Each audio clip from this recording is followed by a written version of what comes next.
verseny, a legkeményebb tömegsportrendezvénye a Triathlon Nagy Hétnek. A futótáv egyében 14 km csapatban is elég sok, 3,5 km, bár a profiknak ez meg se kottyan.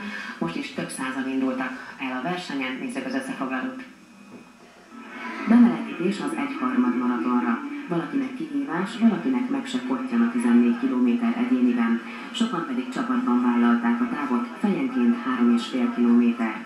Tegnap érkeztünk Párizsból, igen, és itt vagyunk szüneten a gyerekekkel és a feleséggel is. De kihasználjátok az időt és a lehetőséget, elindultak a versenyen? Elindultak a versenyen? Igen, kértünk egy kis papírt, és fogunk futni a 2 kilométeres kört, ugye? És utána a 14 kilométert? Hát ezt jövőre lesz talán. Szépülni ért, gyógyulni ért, vagy futni ért? Ha hétvégén is versenyzünk, és ezért ez ilyen bemelegítés a holnapra, átmozgatás lesz már csak. Akkor ha most levenni ide napszemüveget, akkor egy triatlonos fiatalember állít velem szemben? Igen. Kényes Balaton lesz, elég csak. Mindig 14 kilométert vállal? Most vállal már ezt, hogy egy kicsit készülök. Ráedzettél azért, vagy első lögetre fog menni? Hát kicsit készültem. Mennyi idő alatt fogod lefutni? Gondolom már az a 14 kilométert lenyomtál előtte próbából. Persze, hát most nem tudom, hogy időt mondjak, egy óra és egy kicsit. Sokan bemelegítőként futották be az 1/3 maraton előtt startoló 2 kilométeres távot, valaki pedig csak ennyit vállalt aznapra. Mert ha 2005 van a pólódon, akkor ha jól számolom, minimum 4 éve futsz, azért már rágyúrhattál volna a 14-re, nem?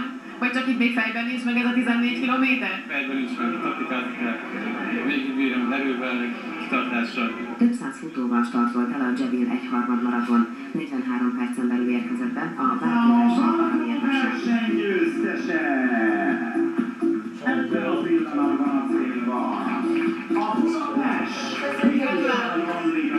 Nagyon simán megy a beszéd ilyenkor utána. Hát azért nem teljesen, de szerencsére nem futnak el teljesen. Könnyű menet volt?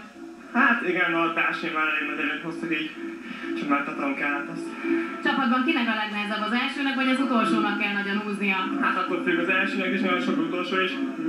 Nekem most itt nem annyira, mert ugye nagyon lényeg a botot, vagy botot magcsit, de a csapat minden tagja ugyanakkor fontos.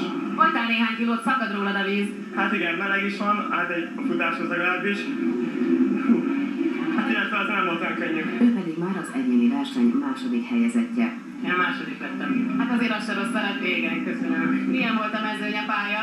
Hát erős volt most a mezőny.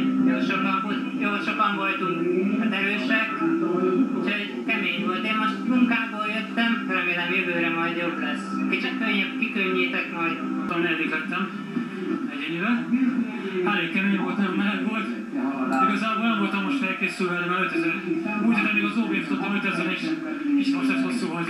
Nagyon erős mezőny volt. Ma számoltam legalább 10-15 igazolt atlétát láttam itt, akik hétvégén is indultak a felnőtt magyar pályabajnokságon. Azt gondolom, még egy picit így gyorsan kezdtem, de többen itt a melegre kényszerültek. Ez voltam, az félmaraton volt. Idén próbálkozok majd lehet, hogy össze a maratonnal, de nekem ez pont jó. Erős volt a mezőny, hogy láttad? Igen, az elején kicsit meglepődtem, azt hittem, hogy kevesebb jó futó fog eljönni, de elején féltem egy kicsit, de aztán éreztem, hogy jó formában vagyok, és a végén jó erővel voltam, úgyhogy jó ment.